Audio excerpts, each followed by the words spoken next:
Rifki Hmm, gitu ya, mana sih hmm. bedanya rumah sakit yang kuat di medisnya aja sama pasien yang rumah sakit yang kuat di keduanya gitu ya. Baik itu dari sisi medis dan juga patient experience seperti itu. Oh, menarik, Bu. Karena gini, Mbak Putri, saya mungkin sedikit sharing aja ya. Saya ingat Mm-mm, banget dulu, saya kan kebetulan lahir dan besar di Surabaya. mm-mm. Cuma ketika saya kecil tuh, orang tua saya selalu membawa saya ke dokter anak. Kebetulan dokter anak itu di luar kota, di kota Sidoarjo. Tapi Ya, nggak tahu kenapa, setiap kali saya sakit, gitu ya, walaupun kita bisa punya banyak pilihan dokter atau rumah sakit yang ada, saya selalu ke sana.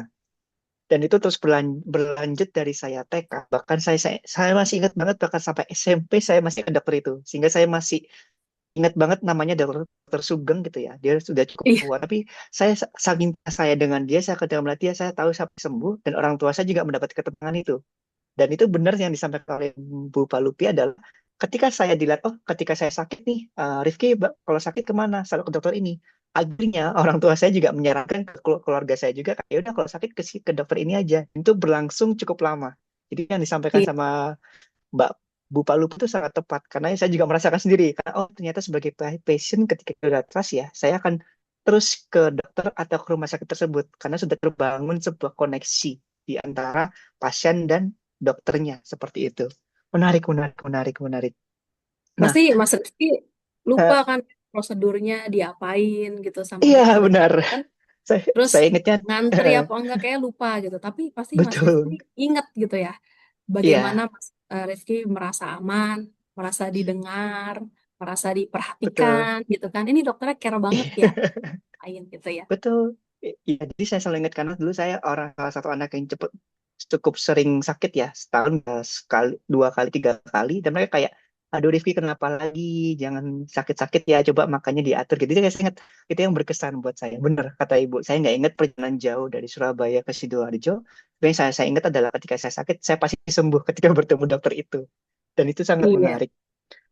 Dan yang menarik lagi gini, Bu Palupi, karena kan Bu Palupi sekarang berkecimpung di salah satu eh, hospital chain yang terbesar di Indonesia lah, salah satu yang terbesar gitu ya.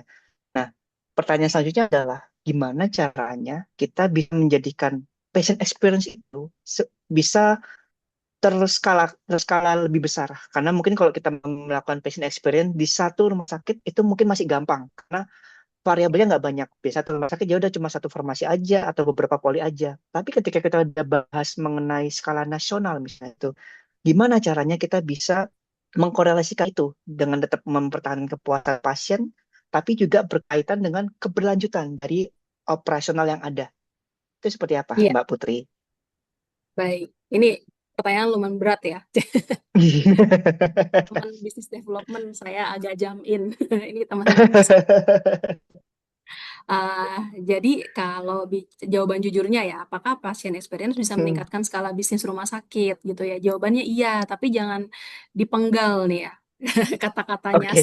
jangan dipenggal. Jadi iya, tapi tidak pernah secara langsung. Kenapa? Karena dampaknya Oke. ini terjadi lewat beberapa mekanisme, Mas Rizky. Jadi Oke. mekanisme ini tuh saling berhubungan. Kan tadi kita udah ngomongin trust gitu ya. Mhm. Terus ada perilaku pasien Betul. yang sudah percaya. Terus yang ketiga, Hmm, kita sebagai pelaku atau penyelenggara layanan kesehatannya juga ada faktor efisiensi mhm. operasional gitu ya. Jadi, nah ini juga perlu diperhatikan. Betul.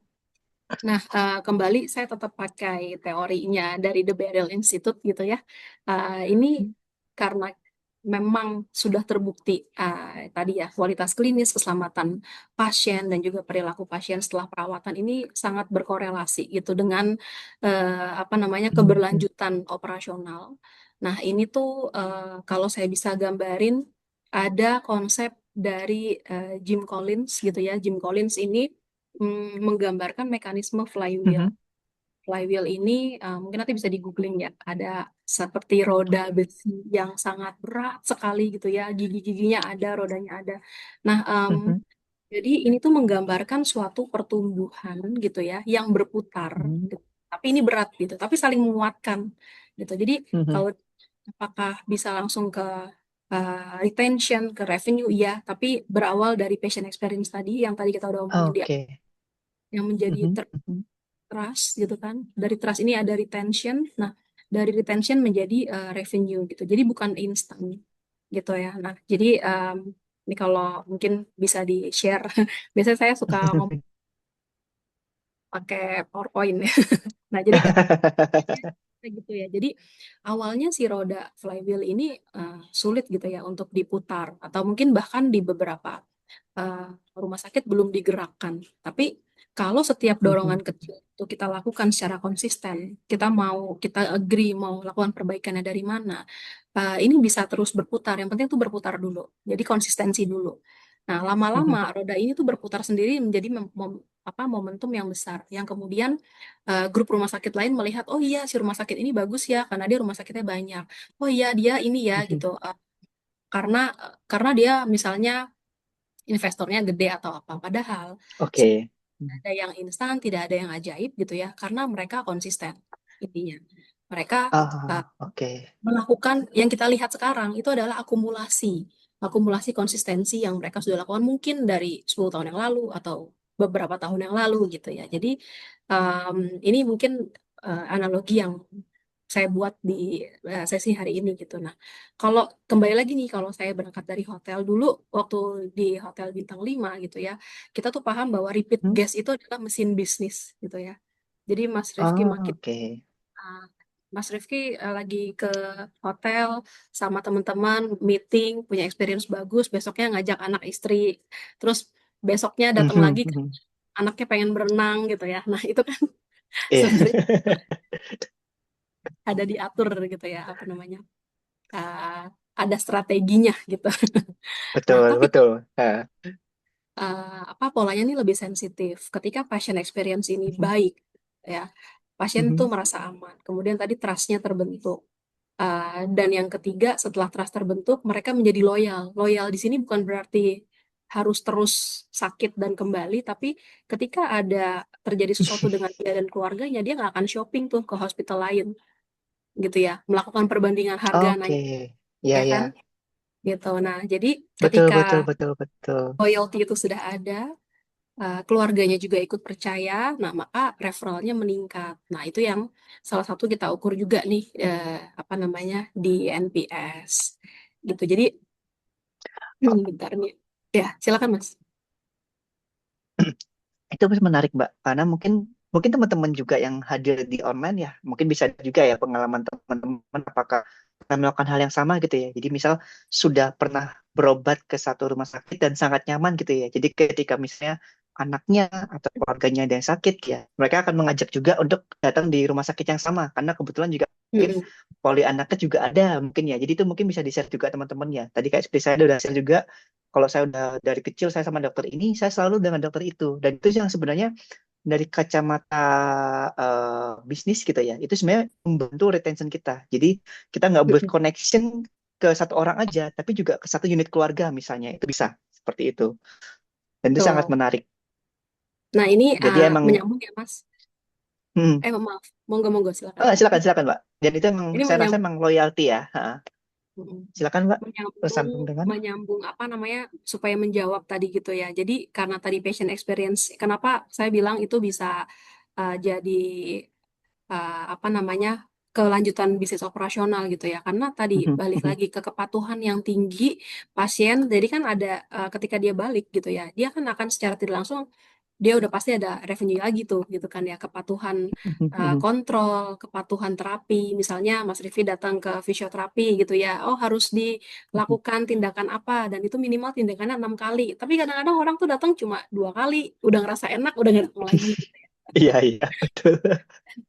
Karena pas lagi sekali apa namanya sekali tindakan sekian ratus ribu, sekian juta gitu kan. Nah ini kalau nggak dikasih Betul. kan orang mikir gitu ya. Nah makanya memang itu tuh tadi kalau patient experience yang baik dia akan mendorong tingkat kepatuhan dan terapi juga yang tinggi. Yang kedua continuity of care. Jadi dia nggak putus di tengah jalan gitu ya. Betul. Dan yang ketiga adalah utilisasi pasien yang sehat. Jadi pasien ini nggak nunda sampai parah. Kan banyak juga kasus rumah sakit yang terima rujukan pasiennya udah nggak bisa apa-apa gitu ya. Nah, itu kan sebenarnya sesuatu hal yang bisa dicegah kalau eh, nggak sampai parah tuh perbaikannya juga lebih lebih banyak gitu. Ada banyak cycle yang dilalui di rumah sakit. Nah, dampaknya apa nih? Revenue-nya stabil gitu kan ya. Terus juga Mhm. layanan preventif dan juga follow up-nya tuh meningkat. Nah, dari sini sebenarnya kita banyak apa ya? Saya bisa bilang dari sini tuh Mhm. Mhm. patient experience tuh bisa menurunkan biaya yang tersembunyi gitu. Misalnya biaya tersembunyi tuh kan kalau Heeh. orang komplain itu apa ya? Jadi kita harus mengganti sesuatu gitu kan ya. Jadi namanya Oh. ya kan recovery itu pasti Mhm. akan cost Pasti gitu. ada ya, pasti ada di Pasti ada mana-mana cost ya. walaupun nggak secara langsung uang gitu ya. Eh, Mhm. Staff yang menangani keluhan dia akan bekerja lebih lama dan itu juga cost gitu ya. Jadi apa Betul. namanya melakukan klarifikasi ulang, edukasi ulang. Nah, jadi patient experience di sini adalah satu untuk mengurangi komplain yang berulang, mengurangi konflik antara pasien sama staff. Sering ya kayak gitu. Betul, betul, Masnya betul. Iya, misalnya iya, iya. suka salah paham nih sama apoteker, suka salah paham sama Iya. security gitu ya. Nah, patient experience yang baik itu mengurangi hal-hal seperti itu. Nah, kalau kembali lagi kalau untuk ke sustainability bisnis, dampak reputasinya ke market posisinya bagaimana gitu ya. Nah, jadi Mhm. Mhm. di era digital sekarang kita tuh suka nggak suka pasti harus tahu gitu ya bahwa pasien tuh kalau nggak suka langsung nulis Google review atau ngomong di grup Betul. keluarga gitu ya, di grup TV, grup senam dan Viral, lain-lain langsung diviralkan ya, kayak viral gitu-gitu ya. gitu. Nah, tapi kita bisa ambil positifnya. Misalnya, kita sekarang udah Mhm. banyak nih ya Mhm. Reels, TikTok gitu. Nah, kita bisa pakai media itu gitu untuk bikin video yang storytelling yang memang menyentuh. Oh Mhm. iya nih, gitu ya. Belakangan ini saya lihat juga banyak rumah sakit yang kolaborasi dengan selebgram-selebgram untuk menciptakan word of mouth Ah, gitu kan oke. untuk menciptakan diferensiasi Betul, di betul, betul. market, positioning, jadi trusted hospital gitu. Jadi dari sini semua kalau dirangkum Mas untuk kepuasan pasien dan sustainability itu hubungannya apa gitu ya. Once patient experience itu dilakukan Mhm. dengan konsisten dan baik, trustnya meningkat, retentionnya naik, Mhm. kemudian referralnya bertambah, tentunya konflik dan komplain Mhm. menurun sehingga efisiensi dari operasional itu tadi membaik. Makanya tadi saya taruh efisiensi itu di Ah, akhir. oke. Mhm. Karena emang ini Di akhir ya, istilahnya endingnya bisa efisien ya. benar, Mhm. setuju banget. Itu, Mas. I see. Nah, ini juga sebenarnya satu hal yang cukup menarik ya, Mbak. Jadi emang sebenarnya secara overall patient experience itu emang dampak positifnya sangat banyak ya kalau kita perhatikan gitu.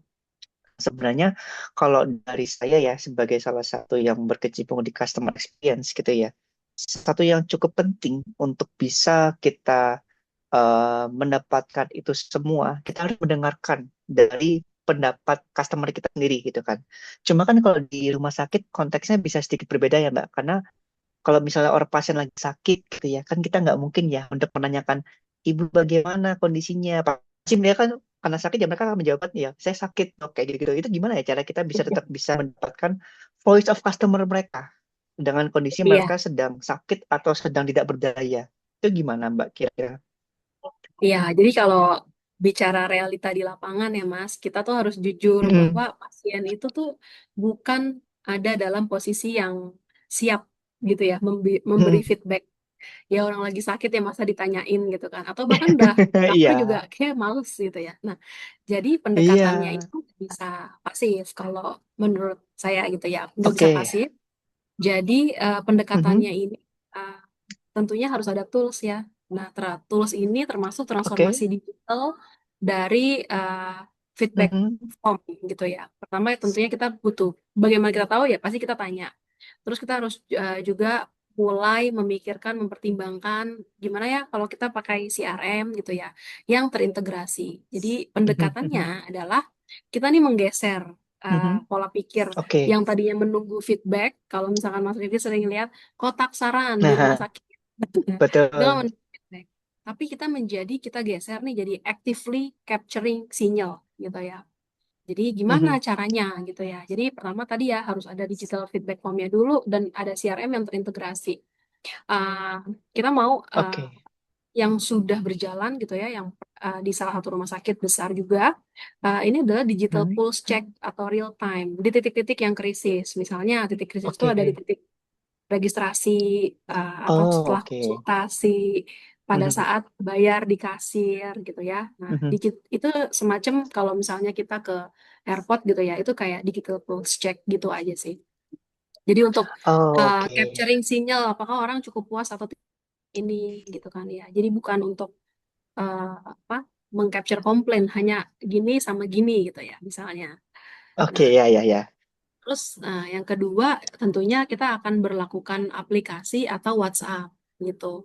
Jadi di saat Oke. di rumah sakit juga itu sudah ada aplikasi yang dari mulai pasien datang nih khusus di rawat jalan ya. Jadi dari mulai datang, booking appointment, terus sampai ketemu sama nurse, ketemu sama dokter itu jelas tuh journey-nya tergambar semua di app gitu. Cuma kalau memang belum sampai ke sana bagi industri rumah sakit yang lain itu bisa pakai Mhm. WhatsApp micro survey base gitu ya.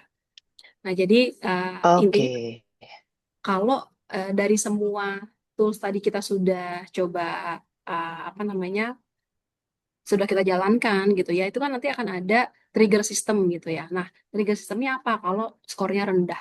Nah, ketika skornya rendah gitu kan, yang selanjutnya kita punya struktur organisasi di rumah sakit. Siapa yang akan follow up di bagian ini? Kemudian kalau misalkan nggak selesai, misalkan saya sebagai apa namanya pimpinan dari registrasi gitu ya, kepala unit registrasi, nggak selesai di registrasi dia naik Hmm. eskalasi ke mana gitu ya. Nah, itu sudah diaplikasikan juga Oke. dari rumah sakit yang besar dan kita jadi voice of customer di sini tuh bukan cuma suara pasien gitu ya, suara pasien yang sudah melalui semua journey bukan, tapi lebih mengcapture perilaku, mengcapture Aha. emosi secara real time seperti itu.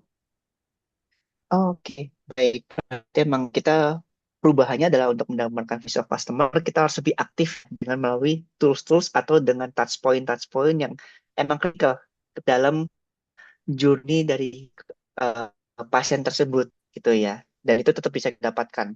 Nah, ini juga menarik, Mbak. Itu kan berarti dari patient experience-nya nih. Nah, tapi kan seringkali ketika pasien itu sakit nggak sendiri ya, mungkin ditemani oleh pasangannya atau mungkin keluarganya.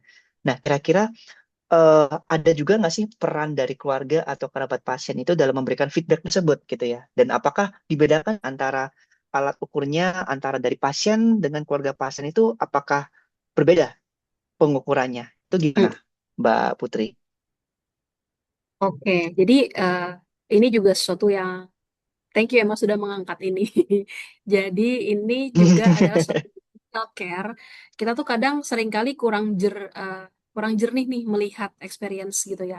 Kadang experience yang real itu bukan dari pasien tapi dari keluarganya. Karena memang pasien kan mungkin kondisinya lemah, terus fokusnya sama rasa sakit, bukan sama sekitar gitu ya. Nah, Betul.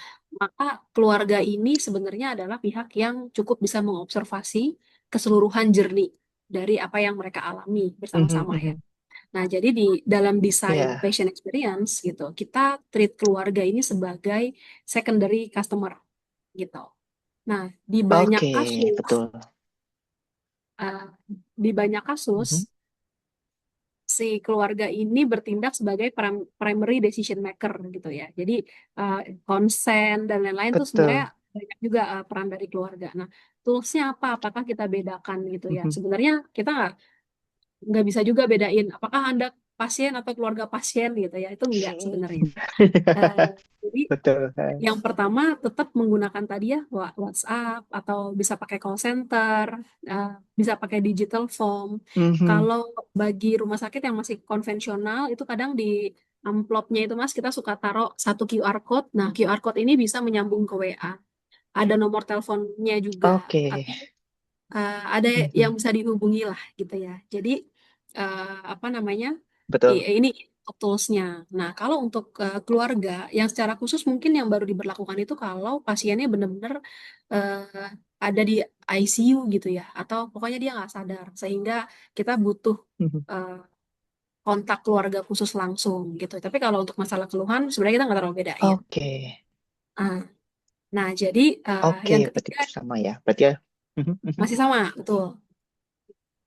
Nah, yang ketiga itu kadang Mhm. kita juga suka melakukan post-care interview. Jadi mungkin nggak semuanya, tapi ada pihak Oke. dari rumah sakit yang suka tanya sampling gitu ya, random sampling kepada keluarga, bagaimana pengalamannya, apakah masih ada yang kurang. Itu khusus untuk pasien-pasien yang masih nanti akan kembali lagi ke rumah sakit. Biasanya kita juga sisipkan bagaimana pelayanan rumah sakit. Gitu. Jadi uh, keluarga pasien ini kan sebenarnya seperti mirror ya, mirror experience yang sangat objektif. Jadi Mhm. kita Mhm. apa namanya bersyukur sekali ya kalau misalkan memang dari pihak keluarga tuh cukup Mhm. kooperatif gitu untuk menjawab Oke. telepon-telepon kita ini. Oke. Tapi itu menarik, Bu. Berarti kan saya anggap ya, ternyata cukup kompleks ya. Bahwasanya saya baru sadar juga bahwa kalau di rumah sakit itu customer kita juga bukan cuma pasien, tapi juga keluarganya gitu ya. Dan untuk Mm-mm. melakukan itu semua ada berbagai macam uh, cara gitu untuk bisa kita mendapatkan semua voice of customer itu gitu. Nah, sebenarnya kalau dari pendapat Ibu Pak Lupi sendiri gitu ya, kira-kira untuk bisa memfasilitasi itu semua, kira-kira teknologi apa yang paling penting harus ada dulu paling nggak untuk kita bisa menjalankan semua. Karena kan mungkin ya kita kasih tanya manual satu-satu atau mungkin kita ketika ada komplain kita catat di kertas gitu ya. Itu kira-kira yang paling penting untuk kita membangun itu mensupport dari experience pelanggan itu apa ya? Mm-mm. Ya, yang pertama tentunya harus punya satu one big data system ya yang terintegrasi atau Oke. biasa kita kenal itu sebagai CRM. Cuma mungkin biar tidak salah tangkap juga buat audiens karena cukup luas, fungsi CRM juga cukup banyak gitu ya. Mungkin yang mau ditekankan CRM dalam yang konteks yang saya informasikan ini adalah untuk data integrasi. Jadi pasien yang apa dari mulai mendaftar, booking dokter sampai yang dirawat sampai dia pos itu mungkin ada satu unique code gitu ya yang bisa ditangkap di dalam sistem itu. Nah, di CRM itu sebenarnya bisa menangkap itu. Oke. Mas Rifki lebih jago lah ya untuk hal itu. Nah, kemudian ada juga kalau kan mungkin saya di beberapa kesempatan juga menangani contact center transformations dan juga patient journey monitoring dashboard gitu ya. Nah, ini juga eh, intinya memang ini butuh waktu ya, investasi dan juga proses yang nggak sebentar nih. Kalau misalkan bicara gimana caranya gitu kan. Nah, ini bicara idealnya. Nah, namun memang saya paham juga di industri rumah sakit ini tidak semua kondisi itu ideal gitu ya. Jadi ini kita bicara kalau Oke. udah punya CRM gitu ya yang terintegrasi. Kita bisa mengkoneksikan satu sama lain touch point di dalam satu sistem.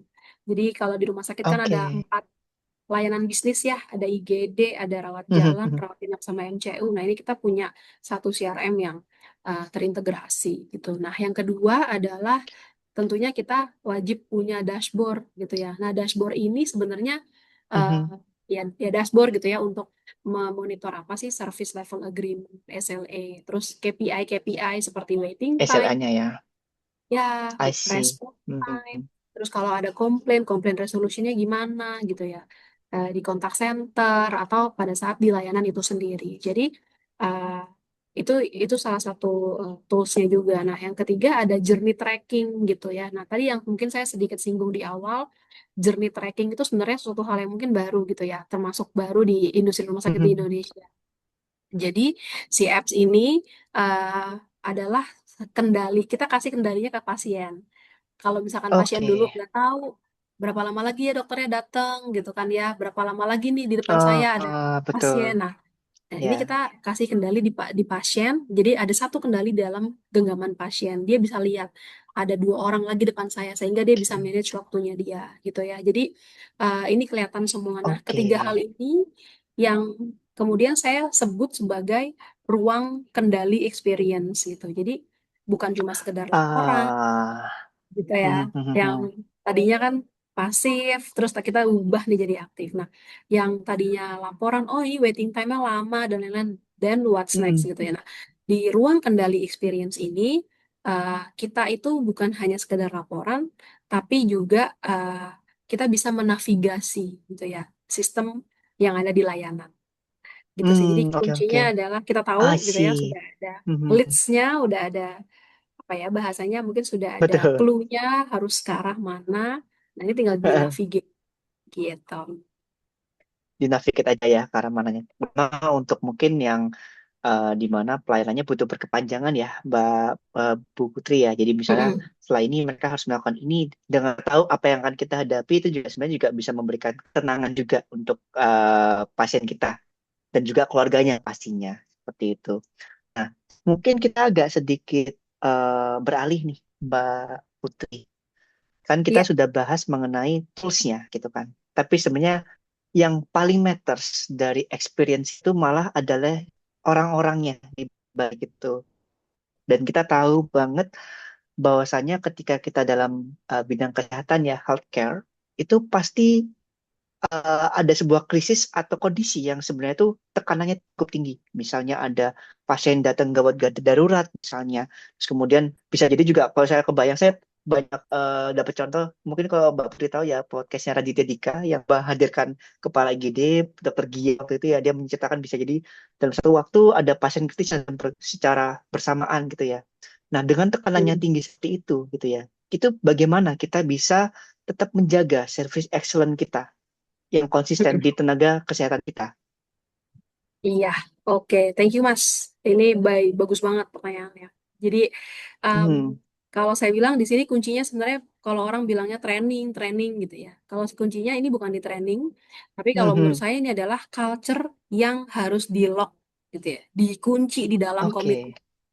Nah, saya sebelum masuk ke apa itu culture yang di lockdown komitmen gitu ya, saya mungkin Haha, sedikit oke. cerita tentang Ritz-Carlton gitu ya. Ritz-Carlton kalau Mhm. misalnya Mas Rifki main gitu ya, ke Ritz-Carlton mana aja deh gitu. Itu semuanya sama, mau negaranya beda atau kotanya beda. Ritz-Carlton Pacific Place sama Ritz-Carlton yang ada di Bali itu rasanya sama gitu ya. Haha. Nah, karena apa? Mereka punya credo gitu. Nanti mungkin teman-teman boleh googling juga Oh. credo Ritz-Carlton nih apa sih gitu. Mhm, mhm. Uh, apa filosofinya intinya dia bilang gini, we are ladies and gentlemen serving ladies and gentlemen, artinya Oh, oke. mohon izin ya teman-teman hotel saya pakai jadi kita menghormati tamu sebagai manusia yang bermartabat dan kita juga membawa diri dengan standar yang sama tingginya gitu, jadi kita bukan Oke. melayani, bukan hanya melayani tapi kita juga saling menghormati dalam Oke. interaksi layanan itu. Nah, si credo ini mas apa namanya uh, banyak organisasi yang berhenti di training. Mhm. Ketika service excellence training itu sudah dilaksanakan, Oke. sudah berhenti menguap begitu saja gitu ya. Nah, padahal yang membuat Mhm. service excellence ini hidup itu adalah ritualnya, repetisinya, Oke. Repetisi komitmennya ya. Oke, oke. yang Mhm, mhm, diinternalisasi mhm. setiap hari. Jadi credo di Ritz-Carlton dan di banyak hotel chain gitu ya. Ini bukan sekedar kata-kata di Mhm. dinding, tapi credo ini dihidupkan secara Oke. sistematis yang menjadi refleks perilaku gitu nah ya. Nah, dari refleks perilaku ini gitu Mhm, kan ya. mhm. Ntar kayaknya saya agak loading. Nah, dari refleks perilaku ini kemudian kita turunin gitu ya. Misalnya setelah service excellence training gitu ya, Oke. apa namanya daily line up-nya apa sih gitu ya, ritual hariannya. Misalnya harus Mhm. ada briefing 15 menit sebelum apa namanya melakukan eh, beraktivitas gitu ya. Nah, terus kredo ini tuh Oh, dibaca oke.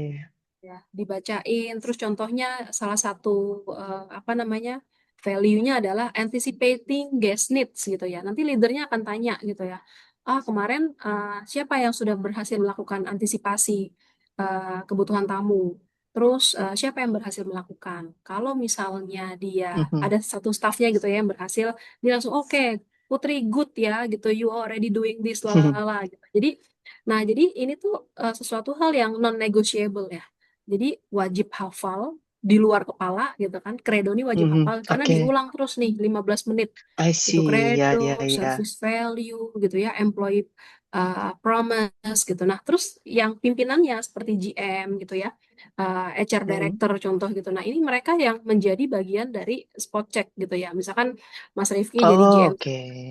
gitu kan. Terus saya lagi Oh, jadi oke. Ya. staff kitchen gitu ya. Misalnya saya chef, ngapain Mhm. loh hari-hari ketemu sama penggorengan gitu ya, ya kali kapan saya harus ketemu sama orang gitu. Nah, tapi di sini menjadi bagian So, evaluasi. Putri gitu ya, tahu nggak kredonya apa gitu. Nah, jadi orang semua bersiap gitu terhadap si kredo ini. Nah, kenapa ini kemudian saya harus ceritakan ini di awal karena apa namanya si kredo ini yang kemudian saya coba adopsi di industri rumah sakit gitu ya. Pertama oke. ada service culture gitu ya dan Hmm, ada empowerment juga gitu dari oke. apa namanya dari dari si dari headnya atau Dari GM gitu. dan Kalau oke. misalnya apa namanya karena credo gitu ya kalau tanpa empowerment dia cuma bisa menimbulkan frustasi gitu ya di layanan karena cuma Oke. diapal ya kan kebayang tuh tadi. Ah, ya, ya, ya. Cuma hafalan aja ya, tapi nggak diaplikasikan jadinya. Heeh. Si apa namanya staff gitu ya karyawan ini juga bisa melihat pimpinannya Heeh. sebagai role model. Dia bisa lihat bagaimana GM-nya ngetrit si guest-nya. Dia turun ada tamu Hmm. komplain, dia turun menghandle, dia nge-greet dan lain-lain. Nah, ini segala sesuatu yang sebenarnya uh, cukup apa namanya diadopsi juga nih di rumah sakit. Nah, adopsinya berbentuk apa? Daily briefing unit gitu ya. Terus misalkan dari seluruh value perusahaan gitu ya, mungkin nggak diapalin tapi bertahap gitu ya. Satu value dulu deh kita bahas empati gitu kan ya. Nah, terus yang kedua tentunya akan ada Hmm. standar komunikasi. Gimana sih cara menyampaikan diagnosa yang jelas, I gimana see. cara menjawab pertanyaan keluarga gitu, biar nggak salah nih penerimaannya gitu. Nah, jadi setelah itu ada Oke. mindset yang ditanamkan dan tentunya semua ini berjalan harus ada coaching, harus ada audit rutin gitu. Jadi masing-masing stakeholder yang ada di rumah sakit itu berperan gitu. Baik lagi nih, patient experience atau experience team itu bukan pelengkap, bukan Hmm. nice to have, melainkan ini culture Ya, gitu ya, yang dibangun, direpetisi, diritualkan setiap hari. I see. Ya, ya, ya, ya. Jadi kalau saya bisa ambil kesimpulan, Mbak, ya, mungkin credo itu seperti apa ya? Kayak soul-nya atau belief yang harus kita benar-benar tanamkan itu.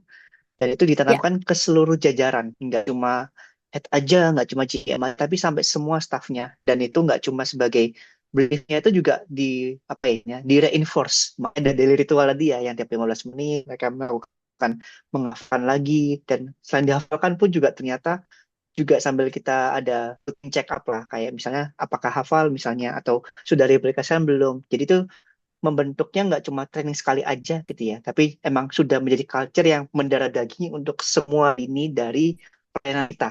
Mungkin itu ya menarik. mm, Oke, oke, oke, oke. Jadi itu yang bisa kita betul. lakukan ya. Jadi walaupun tekanan mungkin tinggi, tapi karena udah jadi bagian dari kita nih, kita tetap bisa memberikan service excellence yang cukup tinggi gitu ya. Ya, Nah, betul. kemudian Nah, ini juga kemudian Bu Palupi, ini saya juga jadi tarik juga sebenarnya. Itu kan kalau kita memberikan service excellence gitu kan, bisa jadi itu kan akan sangat kontekstual ya. Misalnya mungkin kalau di rumah sakit bisa jadi service yang diberikan dari dokter dengan tenaga kesehatan maupun dengan kasir pun itu bisa berbeda gitu ya. Nah, itu kira-kira gimana sih caranya kita bisa memberikan semacam personalized customer feedback yang masuk untuk masing-masing stage tersebut? Apakah perlu dilakukan weekly check up tadi yang sudah di-share sama Mbak Palupi gitu ya, atau ada semacam perhatian khusus nih dari histori pengalaman mereka sebelumnya? Ya, baik lagi ya, kalau ini kembali ke sistem Hmm. gitu ya. Jadi kalau di big data Oke. itu kita kan bisa melihat histori ya, histori pasien. Terus Betul di betul. di hotel itu sistemnya cukup advance, jadi kita bisa lihat histori Mhm. sampai preferensi gitu ya, sama pain point sebelumnya tuh apa sih pain points tuh keluhan dan juga segala sesuatu yang sifatnya tidak nyaman lah gitu terhadap layanan. Jadi ini sebenarnya I cukup see. powerful jika sistemnya sudah matang gitu ya. Nah, sebenarnya kan ada eh, Again. kalau memang belum ada sistem ya dulu itu kita kalau dibilang gitu ya, zaman dulu kita punya logbook gitu kan untuk komunikasi sebelum ada WhatsApp atau apa. Nah, untuk beberapa usaha yang memang masih konvensional, it's okay juga. Yang penting konsistensi tadi itu tadi dijalanin gitu ya. Nah, jadi kalau I see, sistemnya belum, betul. then we need to show up for fashion gitu ya. Nah, kita bisa gunakan koordinasi manual di lapangan. Jadi, kalau di hotel dulu kita sampai punya apa namanya? Expected arrival, siapa nih tamu-tamu VIP yang bakalan datang hari ini gitu ya. Nah, tapi kalau di rumah sakit kan kita nggak tahu Mhm. ya yang mau datang, nggak ada yang persiapan gitu ya datang ke rumah sakit. Nah, Betul. jadi rumah sakit itu sangat dinamis gitu ya. Jadi yang Hmm, perlu benar-benar. kalau memang sistemnya belum ada, CRM-nya belum ada, yang perlu dibentuk pertama kali adalah Hmm, struktur organisasinya gitu ya. Struktur organisasi patient I experience tadi see. yang terdiri dari medis dan juga non Mhm. medis gitu. Dan struktur organisasi itu ketika sudah ditunjuk, diimplementasikan tuh nggak cuma ya namanya doang, title-nya doang, tapi juga di activate gitu ya. Jadi diactivate dengan apa? Komunikasi yang hidup. Apakah ada HT antar pekerja gitu ya, handphone yang terkoneksi langsung dengan CRM online. Mungkin metode toolsnya adalah WhatsApp itu misalnya gitu ya. Jadi kalau untuk organisasi yang cukup besar, memang sebaiknya adalah CRM gitu tadi ya. Terus juga tentunya harus ada pembentukan Mhm, struktur mhm. dari patient experience. Nah, jadi memang hal itu dulu sih yang harusnya dibentuk gitu ya. Jadi memang belum bisa weekly check dan lain-lain karena kondisinya ya itu mas kita nggak bisa prediksi siapa yang datang ke rumah sakit kita maka kita harus siap dulu timnya. Betul, Jadi siapapun yang datang ya betul. uh, Benar-benar dia. menarik. Jadi emang tantangannya di situ ya. Karena kalau kondisi rumah sakit, kita lebih nggak bisa prediksi nih hal apa yang bisa saja terjadi. Kayak mungkin beberapa musibah yang kita hadapi kemarin, kayak ada kecelakaan ya yang di KRL Bekasi Timur, kan kita juga nggak tahu ya, tiba-tiba langsung banyak sekali yang masuk, otomatis hal yang urgent itu harus kita tangani semua, dan bisa jadi ya untuk personalized experience-nya akan jadi berbeda gitu kan, karena ini bisa bukan isu yang terjadi di satu orang aja, tapi secara kelompok gitu kan, karena bisa jadi juga ada trauma atau aja badan yang berkepanjangan itu bisa langsung secara bersama-sama gitu ya. Oke. Nah, kemudian Mbak Palpi, satu hal lagi yang menarik sebenarnya. Memang kalaupun belum ada tools gitu ya, dan kita kan harus membuat sebuah structure tadi ya, seperti Mbak Palpi sampaikan gitu kan. Nah, ini yang membuat saya tertarik adalah ketika belum ada structure pun itu kan, ada nggak sih kisah-kisah di mana dari staf rumah sakit itu mereka tetap melakukan ekstra untuk mengubah pasien yang sebelum itu sangat kecewa dengan pelayanan, entah mungkin ada yang kurang cocok atau mungkin pengobatannya tidak sesuai gitu ya. Itu tiba-tiba bisa berubah, bisa di convince, dan kita menanganinya sebagus itu sehingga dari yang awalnya kecewa banget sampai mereka menjadi salah satu orang yang malah mempromot rumah sakit kita. Itu ada nggak sih cita-cita seperti itu? Iya, ada ya. Jadi ini bagus juga ya. Jadi ini Hmm. kan sebenarnya termasuk salah satu strategi gimana ya Mhm. ningkatin detraktor menjadi promoter gitu. Nah, ini mungkin buat teman-teman yang di luar customer Mhm. experience cukup nggak familiar ya detraktor sama promoter. Jadi detraktor ini kan orang-orang yang cukup kecewa dan tidak merekomendasikan organisasi kita gitu ya. Nah, jadi ada nih situasi dari Mhm. rawat jalan gitu ya, yang datang ke dokter spesialis. Jadi ada seorang pasien nih Mas, Hmm. datang ke konsultasi lanjutan pasca rawat inap gitu ya. Jadi kan kalau kita habis rawat inap, dia pasti akan ada konsultasi lanjutan. Nah, di layanan klinis sih sebenarnya aman, nggak ada masalah.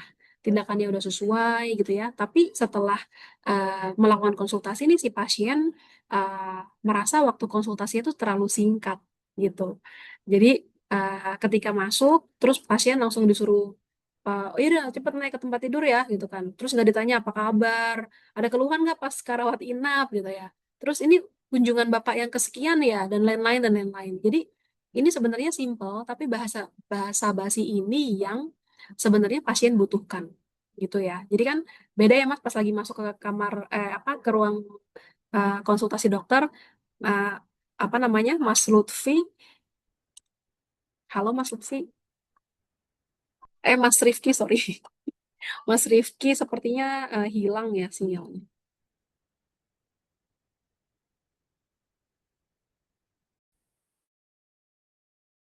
ini sebenarnya sepertinya kelempar ya Mbak Palvi ya.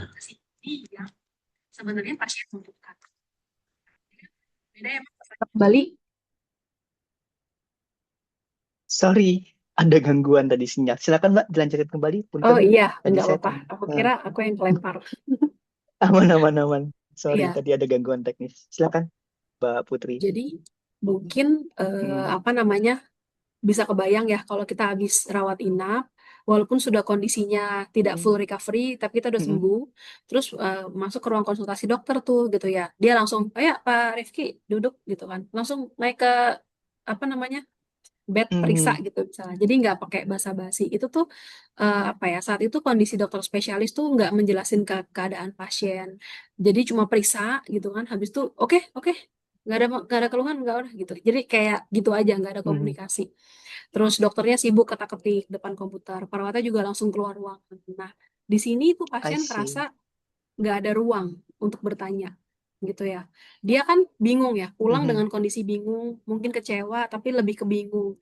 Nah, keluarga yang mendampingi juga, loh, kok kita nggak dijelasin ya? Jadi sebenarnya tuh kita suruh datang lagi nih buat apa gitu? Apa yang dicek, ya kan?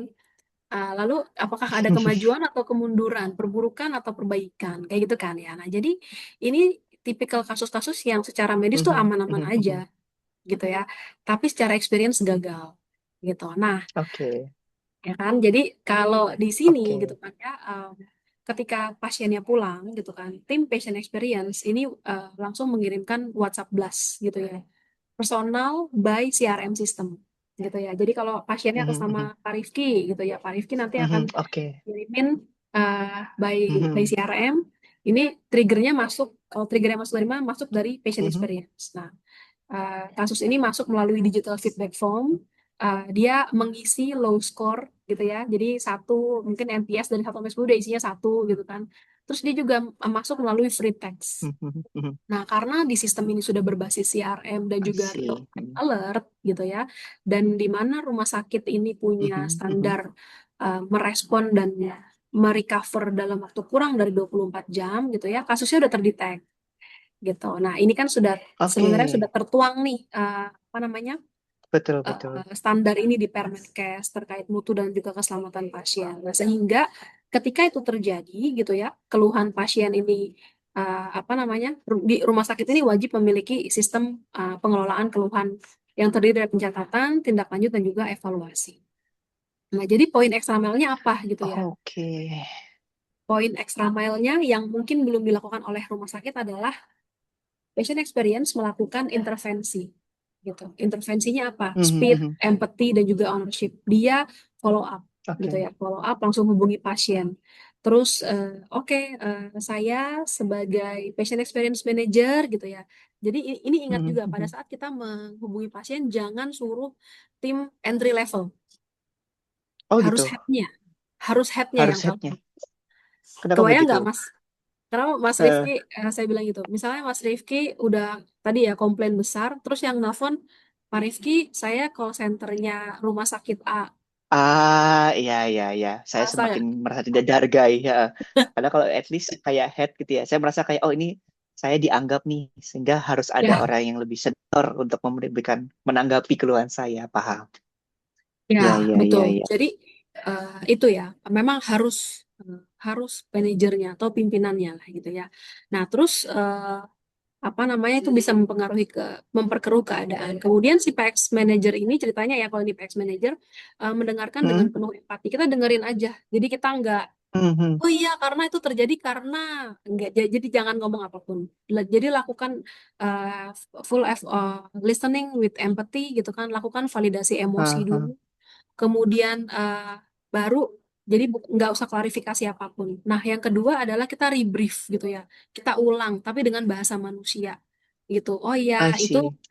kita jelaskan juga nih dengan bahasa yang sederhana. Terus patient experience ini fokusnya sama apa?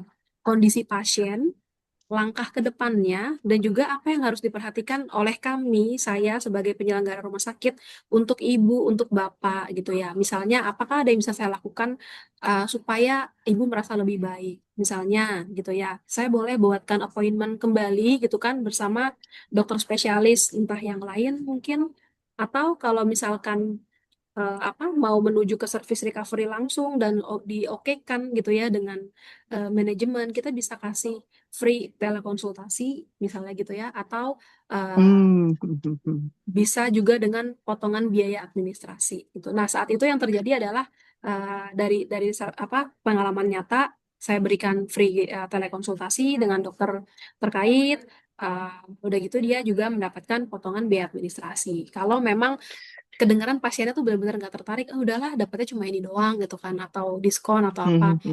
Kadang tuh sebenarnya mereka nggak butuh itu sih. Jadi butuh didengarkan, butuh bahwa concernnya tuh nyampe kepada pihak yang memang menangani gitu. Nah, jadi I see, setelah ya, ya, ya, ya.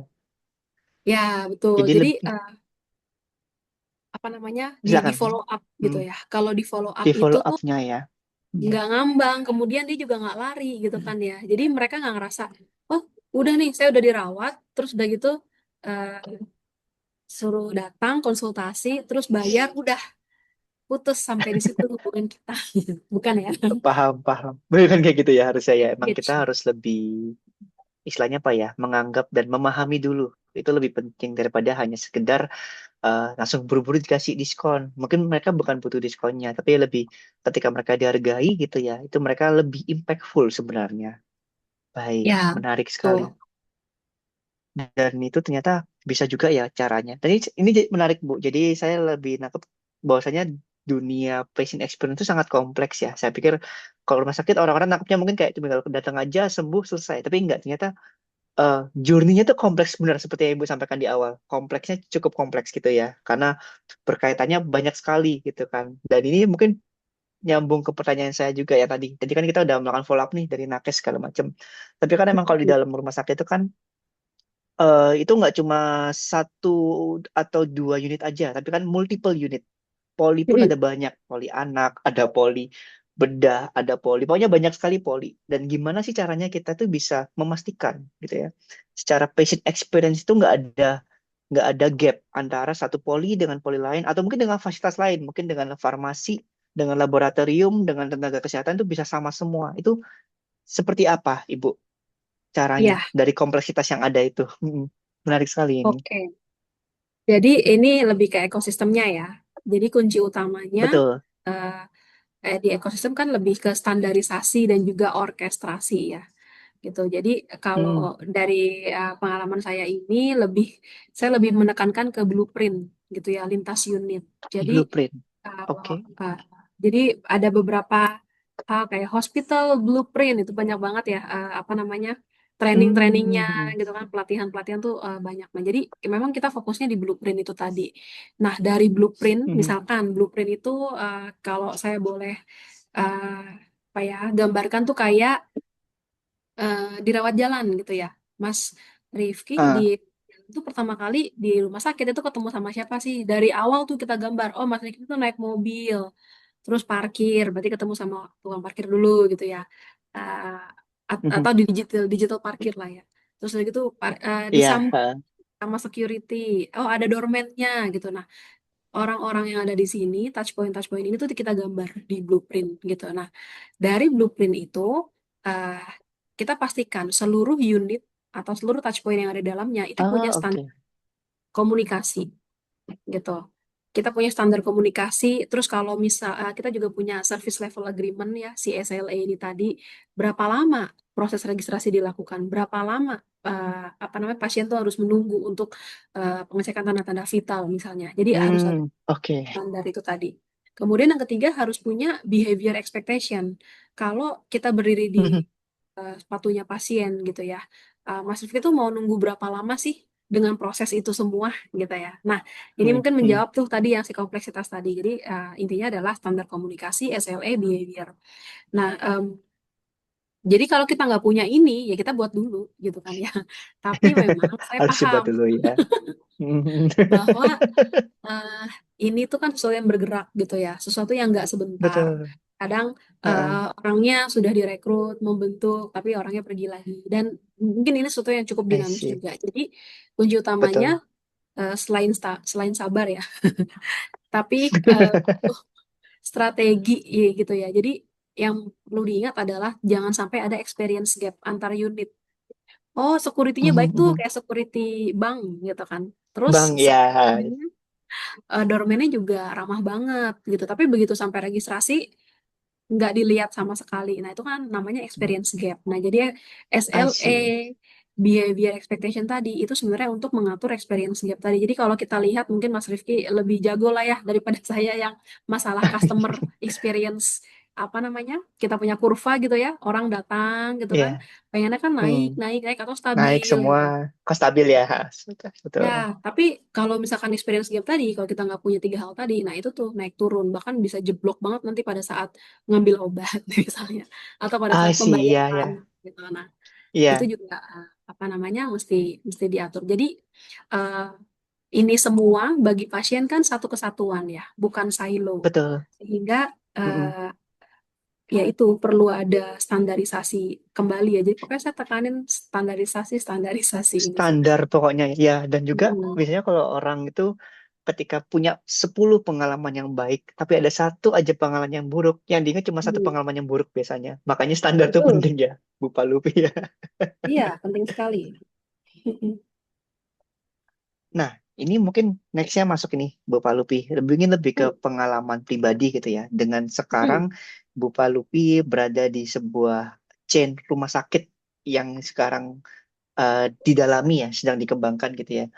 Saat ini tuh apa sih strategi yang membedakan dengan chain hospital yang sekarang tempat Mbak Palupi berada dengan gimana bisa beradaptasi nih untuk bersaing dengan sekarang mulai banyak rumah sakit swasta yang berstandar internasional. Itu gimana strategi patient experience yang dilakukan oleh Mbak Palupi sekarang? Iya, jadi untuk rumah sakit yang sekarang apa namanya national chain gitu ya, Mm-mm. tantangannya memang bukan hanya sekedar meningkatkan servis, tapi lebih Mm-mm. juga mengubah cara kerja organisasi yang besar supaya lebih terasa personal di mata pasien gitu ya. Jadi yang dilakukan adalah tidak bisa berhenti di strategi saja, tapi harus Mhm. turun ke cara kerja harian gitu. Nah, I beberapa see. strateginya adalah kan tujuannya kita mau beradaptasi gitu ya. Kita mau menjadi organisasi yang ingin cepat beradaptasi dan juga mampu bersaing dengan rumah sakit yang lain, misalkan seperti itu. Nah, jadi berarti Betul. pertama kita harus mengubah nih banyak unit tadi ya menjadi satu standar. Mm-mm. Real problemnya adalah setiap rumah sakit, setiap satu antar rumah sakit itu ya punya caranya sendiri. Mhm. Sehingga itu menciptakan Oke. experience-nya Betul, beda. betul, betul. Tuh, Pasti terus beda ya. pasiennya ngerasa, oh tergantung cabang nih, kalau saya datang ke sini, oh iya oke, karena dia pusat. Tapi kalau memang ke tempat lain beda. Nah, jadi yang saya lakukan di holding, di level holding itu adalah pertama, eh, Hmm. balik lagi ya ke poin tadi, menetapkan standar komunikasi yang sama. Gimana sih caranya Mhm. menyapa, memperhatikan, dan juga memberikan bantuan kepada pasien dari masing-masing role yang ada di rumah sakit, gitu. Terus menetapkan standar komunikasi, cara menjelaskan tindakan, cara menangani keluhan gitu ya. Dan tentunya membuat service blueprint ya yang tadi saya juga udah informasikan. I Jadi see. Betul, betul, betul. pasien masuk mau dia masuk dari MCU, sorry medical check up maksudnya dari apa Hmm. namanya IGD gitu ya. Mereka akan tetap rasanya sama. Oh iya, ini saya ada di dalam satu ekosistem yang sama gitu. Nah, Mhm, yang mhm, kedua yang saya lakukan juga di holding ini kan adalah uh, dari feeling service gitu ya berubah menjadi angka yang mhm, di harian. Artinya kayak gini, kita udah punya banyak rumah sakit yang sudah merasa lebih sudah baik gitu ya. Oh, nilai NPS mhm. kita sudah tinggi, nilai custom kepuasan pelanggannya sudah tinggi. Tapi dashboard ini tuh sebenarnya ada di mana sih gitu kan. Kita tahu nilai kita tinggi itu sebenarnya definisinya apa, terus refleksinya kemana Oke. gitu ya. Nah, jadi Hahaha. kedua adalah tentunya kita butuh dashboard juga ya. Dan dashboard ini bukan cuma di level pimpinan, tapi sampai di level unit yang melakukan I eksekusi see. gitu. Mhm, mhm, mhm. Jadi mengubah dari yang tadinya laporan bulanan, kita mau mentransform ini menjadi real time correction di lapangan supaya actionnya langsung ketika ada detraktor tadi ya gitu. Jadi apa namanya banyak banyak juga yang belum memiliki standar Mhm. struktur organisasi gitu ya. Jadi misalnya uh, yang diubah apa? Dulunya tuh namanya patient feedback form itu dikolek dalam sistem, habis itu dipaparkan. Tapi apakah sudah ada yang bicara mengenai standar responnya bagaimana gitu kan? Ada Mhm. trackingnya, siapa yang handle, berapa lama selesai. Nah ini kan semua adalah bicara standarisasi gitu ya. Nah jadi hasilnya apa nih? Yang mau saya adopsi adalah pendekatan ini bisa menurunkan angka komplain loh sampai dengan 20 Hmm. 30%. Kenapa? Karena pasien ini ngerasa didengar cepat tadi ya. Kita mau jadi rumah sakit yang responsif. Nah, terakhir adalah terkait budaya gitu ya. Di holding kita juga melakukan internalisasi training menjadi daily behavior dan ini paling krusial. Jadi bukan hanya sekedar di service excellence training tapi juga peresmian program beserta turunannya Mhm. gitu. Kita punya apa namanya champion-champion yang ada di unit. Terus kita juga nanti akan secara konsisten melakukan audit behavior. Jadi ini untuk meningkatkan apa? Meningkatkan engagement gitu ya, antar employee dan nanti employee itu nanti akan Mhm. merefleksi ke engagement kepada pasien juga gitu. Jadi balik lagi nih ke shifting ya. Kita mau nge-shifting Mhm. mindset uh, rumah sakit besar kan mikirnya ya udah yang penting tindakan medisnya benar gitu ya yang tadi saya udah sampaikan di awal. Enggak gitu ya. Kita mau pasien ini merasa aman, merasa paham bahwa mereka harus percaya bahwa kita sudah melakukan tindakan prosedur yang tepat bagi pasien dan segala sesuatu yang dijalani ini akan lead to trust ke pasien gitu ya. Mhm. Jadi itu mungkin ya terakhir deh saya.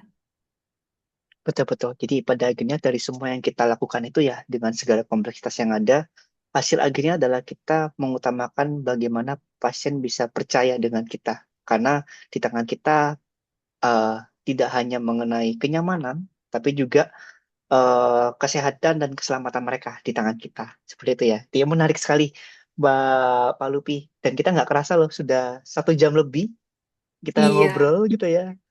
Mungkin kita coba bisa cek ya, ada beberapa pertanyaan dari Oh, audiens kita yang online gitu ya. Mungkin saya coba pick beberapa. Ini ada pertanyaan nih dari Pak Insani gitu ya. Dia menarik pertanyaannya. Gimana sih Mbak kita bisa mengetahui sebenarnya kalau komplain itu yang masuk sifatnya lebih ke sifat yang operasional, mungkin kayak one time mistake gitu ya. Atau sebenarnya ini adalah komplain mengenai menunjukkan ada masalah di dalam culture layanan rumah sakit. Nah, ini gimana Mbak kita bisa membedakannya? iya, betul. Makasih sebelumnya Pak Insani untuk pertanyaannya. Jadi bagaimana kita bisa membedakan adalah pertama tadi apa namanya Hmm. eh, sistem pengelolaan keluhan. Apakah di Mhm. rumah Mhm. sakit yang kita jalani itu setiap keluhan yang datang ke organisasi kita itu tercatat gitu kan? Sudah ada organisasinya Mhm. atau Mhm. belum dan follow up-nya seperti apa? Sehingga kita bisa lihat apakah ini komplain yang berulang, apakah ini komplain masalah sistem yang baru pertama kali terjadi gitu ya. Mungkin itu dulu yang pertama. Mhm. Kalau jawabannya Oke, sudah kan berarti langsung ketahuan gitu ya. Nah, kalau betul. jawaban Ha. belum punya sistem apa komplain management system yang proper gitu kan, terus struktur organisasi juga belum ada. Nah, kita belum tahu nih apakah ini sudah pernah terjadi atau belum. Nah, yang paling paling ini sih ya harus ditanyakan langsung gitu ya kepada si pasiennya. Tapi memang kadang itu pasien Mhm. tidak mau melakukan klarifikasi. Mereka kayak cuma pengen, saya cuma pengen nyampein aja gitu. Saya juga nggak pengen di, di recover Iya, ya. apapun. Saya cuma mau menyampaikan untuk anak aja gitu ya. Iya, itu misalnya contohnya kayak, oh gedung parkir gitu ya. Dari dulu nih, dari saya masih Eh, sekolah sampai saya punya anak, gedung parkirnya nggak nambah. Nah, ini kan udah tercapture tuh dari statementnya. Nah, tapi memang mungkin bisa lebih spesifik yang seperti apa. Tapi mhm. caranya membedakan itu pertama harus punya complaint management sistem yang proper. Dan sistem itu, saya bicara sistem bukan harus sistem yang digital ya Pak, bukan harus invest Mhm. gitu ya. Ya lebih baik invest, tapi kalau Mhm. belum tadi cara konvensional pun sangat open karena itu adalah baby step is also step gitu kan ya. I see, menarik sekali benar. Apapun itu yang kita lakukan selama emang untuk improve, itu tetap improvement ya berarti ya, Mbak Palupi ya. Iya. Siap, siap, siap. Oke, menarik sekali jawabannya. Nah, ini juga mungkin berkaitan Mbak dengan statement Mbak Palupi tadi gitu ya. Tadi kan kita bicara soal sistem gitu ya. Anggaplah kita bisa mendapatkan sebuah sistem. Ini pertanyaan dari Mas Arif gitu ya. Mas Reza, sorry, Mas Reza. Gimana sih sistem itu mungkin yang paling banyak disebut Mbak Palupi dari SLA juga berkaitan sama CRM ya. Nah, CRM itu gimana bisa CRM itu membantu menganalisa journey pasien dari awal sampai akhir. Yang kita fokuskan apakah hanya lead-nya aja atau time-nya aja atau ada item lain dari CRM itu yang bisa dibantu. Mm-mm. Kalau di rumah sakit kan memang kita fokusnya sama ini ya, harapan pasien. Kalau kita kita Hmm, jadi pasien, kita pengennya apa sih gitu? Layanan cepat gitu ya. Kalau hmm, bisa nggak nunggu, nah berarti kalau bicara cepat, berarti kan lead time gitu ya, atau waiting time. Nah hmm, jadi apa namanya? Kalau kita punya CRM, apa yang perlu dinavigasi mungkin gitu ya Mas ya. Nah jadi betul. pertama uh, perlu lihat dulu ya KPI-nya masing-masing rumah sakit. Tapi rata-rata untuk meningkatkan revenue growth itu pasti kita butuh lead time yang cepat dan lain-lain. Nah, nanti dari lead time Hmm, itu biasanya kita turunkan ke perbaikan-perbaikan apa yang mungkin kita lakukan gitu ya. Jadi memang hmm, hmm, hmm. apa namanya variabelnya itu dulu. eh, si lead time, terus I see. komplain kalau memang ada gitu ya. Terus Oke, intinya waiting time itu kita pertama kan tentunya berawal. Saya suka banget kalau awal tuh ngelakuin research gitu ya. Jadi riset misalnya paham. Mas Rifki kalau mau nunggu nunggu konfirmasi gitu ya, dokter spesialis tuh berapa lama sih di call center? Misalnya 1 menit gitu ya. Tapi kalau kita Mhm, bisa lakukan lebih awal, 30 detik, iya langsung bisa gitu. Atau pada saat mhm. apa namanya kita buka aplikasi langsung bisa confirm. Nah, itu kan sebenarnya nah dari harapan pasien itu yang kemudian kita kaitkan dengan KPI ya tentunya ya. Kita korporasi perlu dengan KPI. Betul. Nah, apa nih yang perbaikan apa yang kita bisa lakukan? Nah, dari situ baru turun tuh mas variabel-variabelnya. Jadi saya nggak bisa samain satu rumah sakit dengan yang lainnya karena memang kebutuhan dan juga kemampuannya beda. Tapi yang menjadi true north-nya ya itu mungkin ke Hmm, tujuan bisnisnya itu tadi. Dia mau tetap kan ada ya mhm. rumah sakit yang ya udah saya udah comfort nih dengan ini semua gitu ya. Jadi nggak perlu apa namanya pasien baru dan lain-lain. Tapi ada juga yang secara masif walaupun udah besar gitu kan, tapi dia tetap mau Ya, ngambil market-market yang lain. Nah, itu kembali lagi ke tujuan utama bisnisnya. I see. Menarik, menarik, menarik. Jadi memang kita tetap butuh CRM itu untuk bisa dapatkan semua matriksnya gitu ya Mbak ya. Dan nanti matriksnya itu kita akan sesuaikan dengan kebutuhan masing-masing hospital gitu ya. Dan bisa jadi tiap hospital punya dinamikanya sendiri. Dan makanya kita juga butuh riset juga kira-kira matriks apa nih yang kira-kira perlu kita benahi dulu gitu ya. Oke, mungkin pertanyaan terakhir ini Mbak.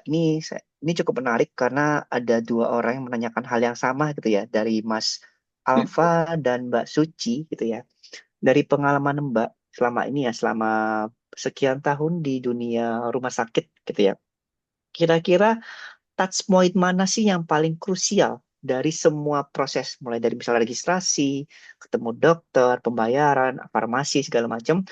Touch point mana yang paling besar impact-nya? Yang sebenarnya kalau ini nggak tidak terjadi sebuah bad experience gitu ya, pasien atau pasien kita pasti akan langsung churn atau langsung memilih rumah sakit yang lain. Kira-kira dari semua touch point itu mana, Mbak Palupi? Yang paling akhir ya, di akhir itu ada yang Hmm. berakhir di kasir, ada yang berakhir di eh, farmasi. Itu sepertinya masalah, masalah nasional. Gimana tuh, Mbak? Pasti semua orang bilang nunggu obat lama gitu ya. Nah, jadi obat lama itu seperti digeneralisir ya. Padahal Ah ya. kebutuhan, penyakit, obat racik non racik itu tuh nggak bisa disamain secara proses gitu ya. Jadi mungkin Mhm. saya di sini tidak menyinggung kompetensi sama sekali gitu ya profesi. Saya tuh sangat respect Mhm. sekali dengan teman-teman nakes yang sudah berusaha tuh semaksimal mungkin gitu ya. Tapi memang Mhm. ada kendala di lapangan tuh ya sistem, sinyal dan lain-lain. Jadi ada beberapa kepatuhan yang memang harus mereka jalani terlebih dahulu sehingga Oh, oke. iya, itu. Jadi kalau Mas Rifki tanya, kalau apa yang bikin pasien pergi gitu ya? Kalau misalnya obat ya pastinya gitu ya. Gitu. Semua ngomong, oh Heeh, nunggu obat lama, tapi sekarang ada sistem antar gitu ya. betul. Apa namanya itu bisa jadi salah satu solusi. Tapi solusi yang paling apa namanya paling rootnya lagi gitu ya kalau kita mau tarik ke belakang itu Hmm, kan banyak ya ada sistem kepatuhan dan lain-lain nanti mungkin nyambungnya nih ke kompetensinya si para apoteker ya mungkin saya nggak ada kapasitas untuk ngomong itu tapi yang perlu mhm, dikomunikasikan di bagian experience-nya adalah tadi mhm, jangan sampai melupakan kejelasan informasi dari si tenaga kesehatan misalnya instead of kita bilang silakan menunggu ya Pak Rifki gitu kan ya. Kenapa nggak bilang mhm. Pak Rifki ini obatnya racik kurang lebih 1 jam pengerjaan. Jadi Oke, ya, ya. Kita bisa apa? set ekspektasi juga ya ke pasien ya. Ya, Kayak mereka nggak diobang-abing nih nunggu dong, lama banget gitu ya. Jadi mereka semakin ya. pikirannya kemana-mana gitu ya, Mbak ya. Oke. Terus tiba-tiba abis Mas Rifki ada pasien lain gitu kan yang obatnya cuma Ah, pusing-pusing gitu. Terus dia 5 menit kesel kan. ya Nah, pasti jadi bete ya, kesel pasti. itu Betul, gitu betul, ya. betul, betul. Ha. Nah, terus yang kedua adalah kasir. Nah, kasir ini juga cukup challenging karena beberapa pasien, Mhm. mungkin kalau Mas Rifki adalah pasien yang ini ya, apa duitnya tidak ada limit, cash mungkin tidak masalah. Tapi bagi pasien-pasien yang harus mengkonfirmasi menggunakan insurance gitu ya atau uh, insurance Mhm. kantor gitu kan ada plafon atas, batas atasnya. Nah, ini kan perlu dikonfirmasi. Dan banyak yang tidak apa namanya pasien mungkin belum ketahui juga bahwa ada beberapa proses yang harus dilakukan di belakang dan cukup panjang Mhm. prosesnya gitu. Nah, jadi itu yang kemudian kita juga berikan apa komunikasi template gitu ya buat teman-teman di kasir.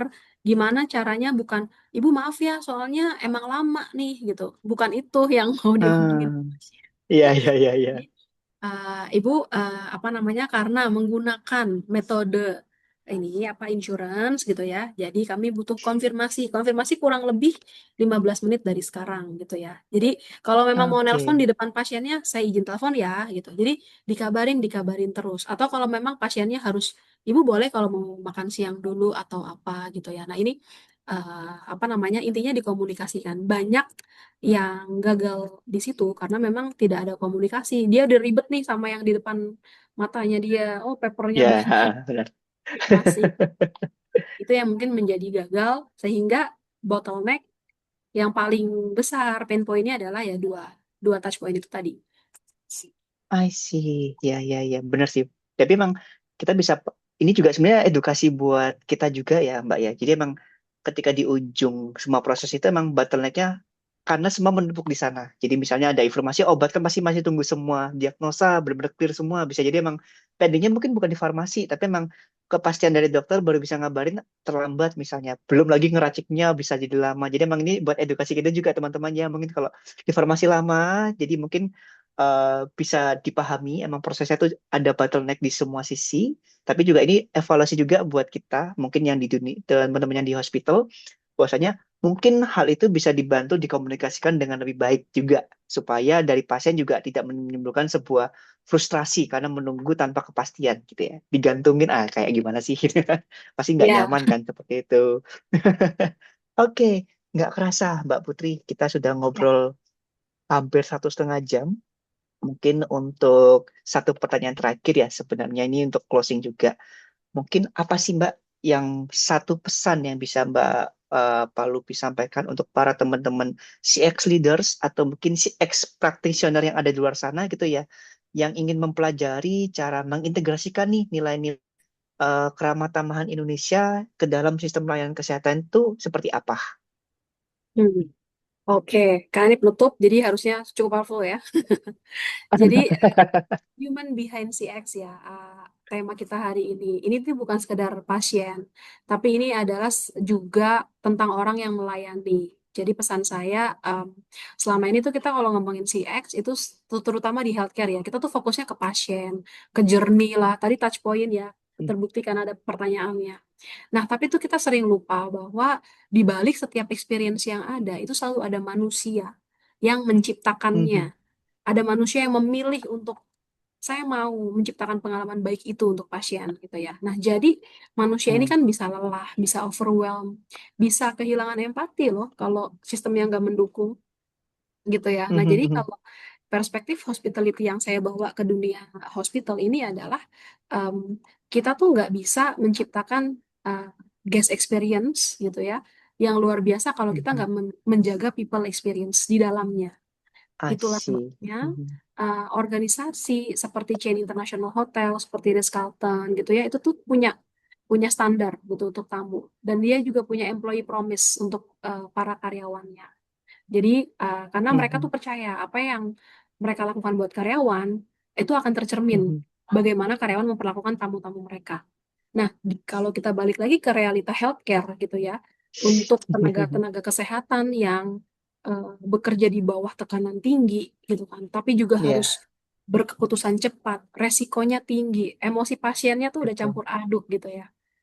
Nah, Mhm. kita jangan lagi bicara soal SOP gitu ya, KPI, target gitu ya. Yes, itu adalah Mhm. apa eh, ketentuannya lah gitu ya. Tapi jangan Mhm. juga sampai lupa kita memperhatikan si human ini behind si X gitu. Supaya apa? I see. Uh, Kalau kita tidak memperhatikan si human behind si X ini gitu ya, empati tadi itu menjadi cuma mekanisme aja. Jadi I susah see. ya, empati jadi mekanisme itu Iya, gak. ya, empati. Dua hal Hmm. yang kontradiktif ya, tapi harus dilakukan. Ya, kemudian terus apa? Komunikasinya jadi kaku, experience-nya tuh jadi datar, jadi terasa dingin, seperti hubungan yang sudah eh, lama gitu tidak tidak dipelihara, tidak dirawat ya, jadi dingin. Betul. Jadi di sini tuh saya mau ingetin gitu ya bahwa sistem thinking ini tuh sangat penting. Kita bukan Mhm. cuma diingatkan, kita harus empati loh, bukan itu. Tapi sebagai ekspertis Mhm. yang punya kendali di dalamnya, kita tuh sebaiknya bantu mereka dengan sistem, ya kan? Bantu teman-teman Mhm. Mhm. yang ada di operasional dengan sistem apa? Mhm. Workload-nya yang Mhm. realistis. Mudah-mudahan didukung dengan tools yang memudahkan gitu ya. Misalnya CRM yang Betul. terintegrasi. Juga dengan Mhm. feedback sistem gitu ya. Terus juga Mhm. trainingnya Mhm. juga yang relevan gitu kan. Dan juga Mhm. culture yang melindungi supaya apa? Supaya mereka nih bisa hadir sebagai manusia, bukan cuma sekedar menjalankan tugas. Karena human touch yang sebenarnya itu bukan cuma senyum, bukan cuma skrip, bukan cuma komunikasi ya tadi yang saya bilang, tapi adalah ketika si teman-teman kita, nakes, mampu benar-benar hadir, mendengar, peduli secara tulus gitu ya. Jadi jangan sampai mereka burn out, jangan sampai mereka tidak merasa didukung gitu ya. Intinya kita harus apa namanya mendukung mereka untuk punya ruang juga untuk menjadi manusia Mhm. ya. Jadi I pesan see. izin pesannya kalau misalkan saya boleh titip jangan cuma Mhm. desain journey untuk pasien tapi juga desain sistem yang menjaga manusia di balik layanan itu jadi uh, I see. Mhm. Mhm. pelayanan pasien itu output gitu ya tapi human Mhm. behind itu adalah engine-nya jadi Ah, mungkin itu terakhir Mas Rifki dari saya. luar biasa sekali, Mbak Palupi. Terima kasih banyak atas pesannya. Saya benar-benar ingat ya. Berarti kita nggak hanya mendesain sebuah journey untuk pasien gitu ya, tapi juga kita juga harus membuat sistem loh yang juga menjaga orang-orang yang ada di balik sistem itu dan yang memberikan pelayanan tersebut gitu ya.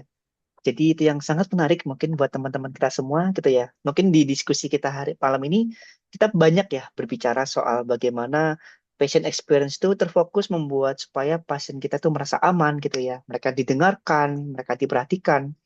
Tapi pertanyaannya adalah apakah dari pelayanan itu kita juga memikirkan orang-orang yang sebenarnya di balik layar memberikan pelayanan tersebut gitu kan. Karena pada akhirnya kalau dari saya pribadi, saya rasa kita cuma bisa memberikan suatu hal yang positif. Kalau memang dari diri kita juga harus positif dulu, seperti itu. Jadi kita ketika bahas soal CX atau patient experience juga gitu ya, kita nggak cuma dibangun aja dari proses doang gitu ya, tapi kita juga harus ada nih manusia-manusia di baliknya ini harus punya energi yang positif dan peduli juga.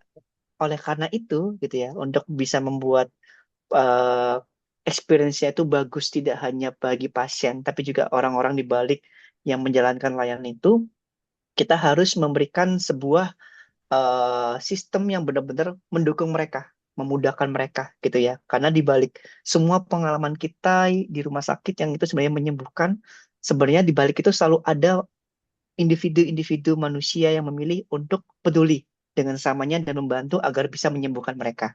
Mungkin itu dari kita, diskusi kita. Terima kasih banyak Mbak Palupi atas sharing-sharingnya. Terima kasih juga teman-teman yang mungkin hadir online ya. Semoga bisa bermanfaat.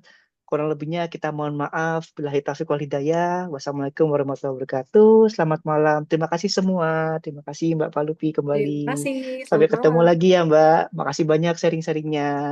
Thank you. Thank you. Good night. Selamat istirahat semua. Sip, broadcast ended, guys. Woo. Oh, thank you, Mbak. Oh my God, seru Nice. banget ternyata. Aku aku baca materinya tuh kayak, oh panjang ya. Tapi begitu kita ngobrol kayak, oh seru banget ya ternyata. Kerasa tahu 90 Sekompleks menit itu ini. ternyata. Wow. Kayak, oh iya ya, saya baru kepikiran CX saya tahu kompleks karena soal human ya. Tapi kalau di rumah sakit ternyata kompleksnya lebih kompleks lagi karena mungkin berkaitan dengan nyawa ya. Mungkin juga berkaitan dengan kekhawatiran itu lebih kerasa. Mungkin kalau kayak kita saya lihat kalau di industri lainnya makanya kayak hotel ya mereka pengen fun ya mereka mau dimuliakan ya VIP lah tapi kalau di rumah sakit emosinya lebih luas Mbak ya bisa bisa naik Yes. banget bisa turun banget itu iya benar juga saya baru kepikiran dari diskusi kita malam ini luar biasa sekali Mbak Palupi keren keren keren keren Terima kasih, terima kasih. terima Random kasih banyak impression Mbak sih Mbak Palupi ini Mbak. Soalnya biasanya kalau iya misalnya di CXID itu jarang banget yang angkat rumah sakit. Kayak Heeh. hotel, airports, dan lain-lain. Itu kan mungkin udah jadi kayak hal yang biasa aja. Makanya nanti kan cukup cukup interaktif kan tuh kita di live streamnya banyak yang nanya, banyak yang nanya, banyak yang nanya. Hmm. Oh, Heeh. Karena mungkin tadi kepo kok, oh ini something new, oh ternyata serupa tapi tak sama ya touch points-nya, how to handle the staff-nya, how to handle patients dan lain-lain. Makanya tadi kayak, oh ternyata lumayan-lumayan banyak juga ya ya. yang nanya-nanya tadi. Ini Mas Lutfi masih di kantor. Masih, ini kita lagi apa namanya? Soalnya takutnya kalau misalnya di kosan, live streamnya ntar ini malah malah Iya, nge-lag. bener. Iya, tadi saya sempat hilang. Tadi saya kaget banget kayak, kok hilang? Mbak Palbi kemana? Oh, saya yang hilang. Ternyata saya, oh tidak, saya panik. Langsung cari HP. Punten banget teknis. Iya, seru banget, seru banget. Aku Asik happy banget sih, sih. happy banget. Soalnya apa namanya teman-teman tuh pada pengen denger gitu. Terus banyak yang bilang, Bapak lu bikin buku aja dah, gitu kan ya. Oh, boleh. Menarik sekali Ya tuh. karena ya bener sih pas lagi udah Hmm. jalani gitu ya. Oh ternyata responnya cukup baik gitu kan. Dan ini tuh sangat-sangat mengubah apa ya, mengubah orang. Oh iya ya, bener juga ya. Karena orang tuh biasanya udah pasrah ya dengan pelayanan rumah sakit. Jadi pas lagi aku tanya, misalkan, lu lahir di mana lu? Di rumah sakit Pelni, misalkan begitu ya. Ah udah dari dulu mah emang itu rumah sakit POC katanya. Jadi kan udah turun gitu ya. Maksudnya udah. Nah tapi ternyata pas lagi sekarang main lagi coba ke Pelni, aku bilang gitu kan. Terus ya ya Ah. beda banget, beda banget. Beda banget gitu. Jadi thank you ya lo udah eksis. Jadi orang-orang pada thank you for Thank being you, eksis. Mbak Palupi. Iya, bener sih kerasa. Tapi emang sih, Mbak, butuh orang-orang yang emang sangat si eksentrik untuk menggerakkan. Karena kadang kalau saya lihat juga ya tantangannya di Indonesia paling nggak rata-rata kayak apa sih CX itu? Karena orang pasti mikir gini, kalau kita bahas CX pasti bahasnya ke revenue. Sebenarnya nggak, itu betul. Kita pasti bahas ke revenue karena retention segala macam itu ada. Tapi sebenarnya nggak bisa start dari situ. Karena soul-nya itu adalah kita harus melayani, menghubungkan. Itu yang penting dulu. Hmm. Nanti sisanya itu bonus sebenarnya. Cuma kadang kan kita nggak bisa mengkomunikasikan itu ya. Karena mungkin beberapa ya ada concern juga dari bisnis bisa jadi tuh CX adalah sebuah cost. Nah, ketika ada cost, kita harus justify juga kan. Nah, itu kadang kita harus gimana nih kita mengkomunikasikannya itu yang jadi tantangan. Dan itu luar biasa loh buat para CX leader yang memang bisa menjalani itu gitu ya. Dan kenapa saya salut? Karena dengan peningkatan CX itu sebenarnya saya juga merasakan. Mungkin secara nggak langsung gitu ya. Mungkin Sebelumnya saya pernah Mbak ke, mungkin udah lama banget sih ke Pertamina yang RSPP ya.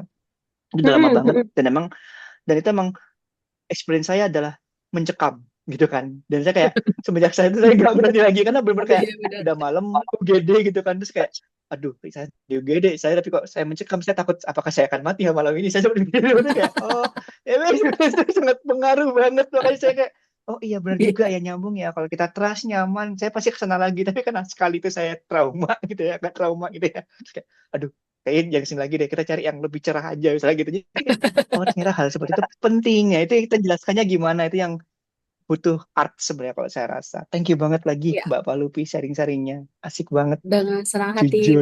Mas. Kalau bikin buku kabarin, nanti saya tunggu. Kalau butuh Iya. launching kabarin, nanti bisa kita arrange, kita Iya. organize. Iya, aku happy. Aku tuh basicnya suka banget bikin lapak orang rame ya. Jadi orang jualan apa aja, aku pengennya kan orang kayak, ih ngapain lo dapat persenan berapa? Enggak sih. Tapi menurutku dengan adanya relasi yang seperti ini gitu ya, Mas Lutfi jualan apa, Mas Revi jualan apa, aku akan dengan senang hati sharing gitu kan, karena kita punya komunitas juga gitu kan. Jadi thank you juga Hmm. sudah di-invite di dalam grup CXID, sudah ketemu sama Mbak Vika gitu. Aku ketemu sama Pak Rajif itu sebenarnya waktu zaman dulu di Siloam kan. Terus eh, Oh, apa oke. baru ketemu sama Mbak Mbak Vikanya itu pas lagi di Bunda gitu. Nah, pas lagi sekarang kita ketemu Hmm, lagi. Cuma memang aku bilang sama Mbak Vika, Pak sabar ya Mbak Vika, BUMN itu cukup cukup banyak paham. perjalanannya. Jadi apa Banyak namanya? prosesnya. Benar. Jadi ya kalau aku semangatnya udah ke arah sana, tapi mudah-mudahan nih kita ketemu sama CRM yang tepat dulu, baru kita bisa ke passion feedback system gitu. Bener, bener sih. Basicnya dulu dari CRM sebenarnya. Saya setuju juga. Karena kan database ngobrol semua dulu nih. Baru kita bisa masuk Hmm, kemana-mananya harus dari database itu. Setuju saya. oke. Sip, sip. Oke, Mbak. Thank Terima you so kasih much, Mbak again Putri. waktunya. Nanti aku izin Selamat clipping-clipping ya beristirahat. buat jadi apa namanya, buat bikin nanti aku up beberapa insights-nya. Iya, siap. Baiklah kalau begitu kita udah boleh akhiri sekarang. Boleh, thank you. Kita foto dulu ya sebentar yuk. Foto. Apa dulu Berkenal-kenalan. ya? Oke, satu, dua, tiga. Sekali lagi, sebentar. Mana dia print screen-nya kok hilang? Duh. Oke, sebentar. Sip. Saya satu, dua, tiga. Sip. Nice. Thank you, Mbak Putri. Oke. Thank you, Mas Rifki. Thank Selamat you. Thank you. beristirahat. Selamat istirahat. Sama. Hati-hati di pulangnya yang masih di kantor. Masih di Kontol kantor ya. semua ternyata kalian. Di record loh, Pak. Cloud lagi.